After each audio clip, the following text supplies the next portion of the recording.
All right, Fanatics, you were here with Eddie Hearn. Eddie, I've been catching up what I can on some of your recent interviews, just to hear what you have to say. Yeah. It sounds like for the most part you were pretty shocked about just the Fury game plan. Yeah, that's what I heard about it about 3 weeks ago, and I didn't like it at all. I thought it was a terrible plan, terrible decision. And sometimes with those kind of plans, like when you think about it afterwards, start to think, actually, that's pretty obvious, But doing it and thinking about it are two different things. So when you look at someone like Wilder, who's got no footwork, no real boxing ability, you want to back him up and beat him up. But it's easier said than done when he's got that kind of power. But Fury was brilliant, Wilder was terrible, and we just got a drubbing, a complete one-sided fight. And of course, if it wasn't for the heavy gown, he would have been fine. But that was the turning point. And I noticed AJ. Well, I mean, when AJ lost, Wilder was the first to kind of kick him while he was down. But we don't. But that's not his style. It's two different, very, very different people. You've seen that. AJ could have given you 12 excuses of why he lost that fight. He never gave you one. This guy's come out and said that his gown was too heavy. I mean, that will stay with him for the rest of his career. That excuse. It will never leave him. You must never ever do that. You take it on the chin in sport, you shake the winner's hand and you say you were the better man on the night and you come back stronger. That's the difference between Wilder and AJ.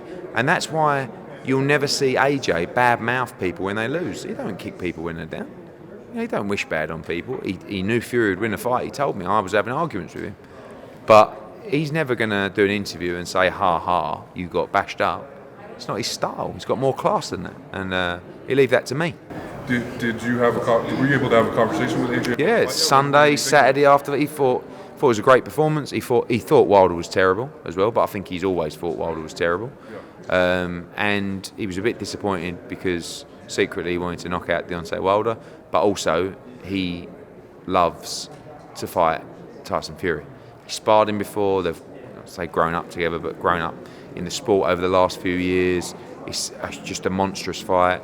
3 months ago, the Americans had all the belts. Al Heyman had all the belts. Now they've got none, and they're all in Britain. And it's the first time that's ever happened. It's probably the last time that'll ever happen, and it's an amazing time for us over there.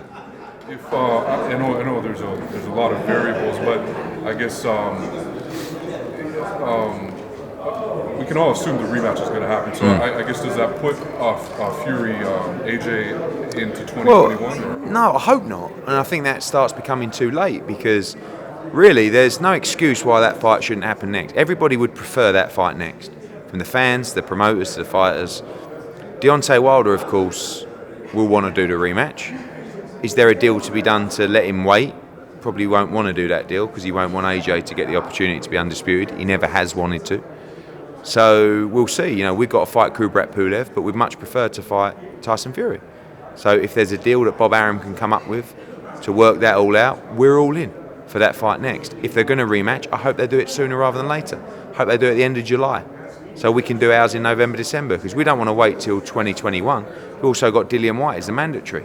So we've waited 3 years to try and be undisputed, and we nearly slipped up. Well, we did slip up, but thankfully got it back. So we don't want to wait, we want to get it on. Two more for you onto this card as well. Dallas, I feel, has become probably, I would say, the fourth biggest boxing market behind LA, Vegas, New York, in America, especially with the Mexican fan base. How excited are you to work with the Joneses and also with the Cowboys? Fantastic, because when you work with successful businessmen, we came down here and we just had a conversation about this fight. It was a 10-minute back and forward, and a deal was done for the fight. It was so easy, so straightforward. They backed themselves to do it. We backed them and we trusted them as well. We're going to have over 10,000 people in there. They're still buying tickets. We're doing 400 or 500 tickets a day, still.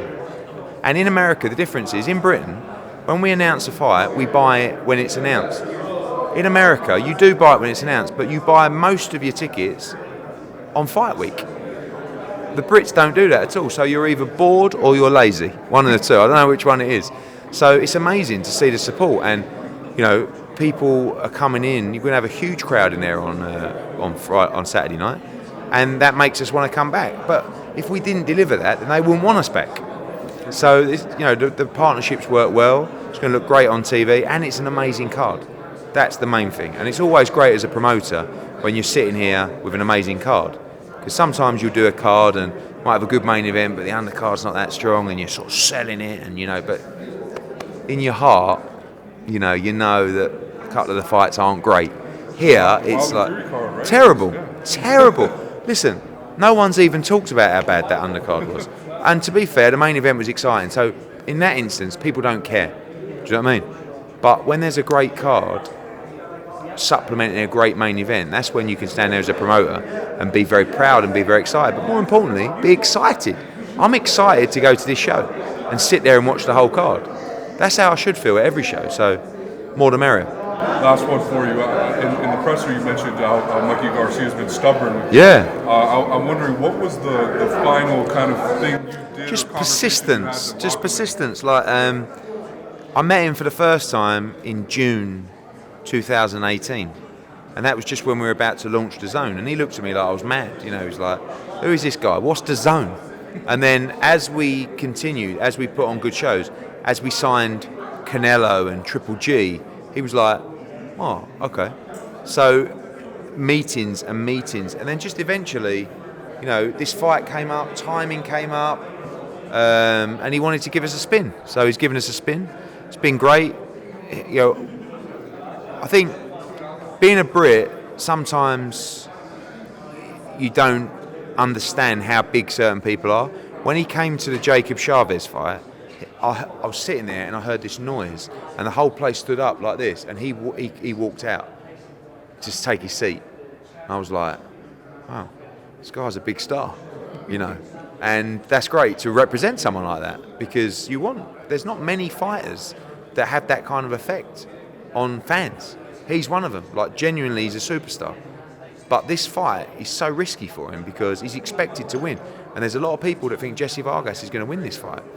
And if Mikey Garcia loses this fight, his career is not in great shape. Jesse has nothing to lose in this fight. Very quickly, are you one of those people? How do you see it going? I think it's a 50-50 fight. I do. And more people are now coming on to me going, I think Vargas might do this. He's so up for it. But because Mikey's so stubborn, there could be an argument to say how hungry is Mikey Garcia. But I've got a feeling like I said, he's a stubborn fucker, and he ain't going to give it up in the ring. I think you're going to get an amazing fight because Jesse's going to go for it, and Mikey's not going to back down. It's going to be a war. Eddie, appreciate it. Cheers, man. Hey there, fight fans. Breon Page here with Fanatics View. Thank you so much for watching. If you want to see more knockouts, subscribe down below at Fanatics View.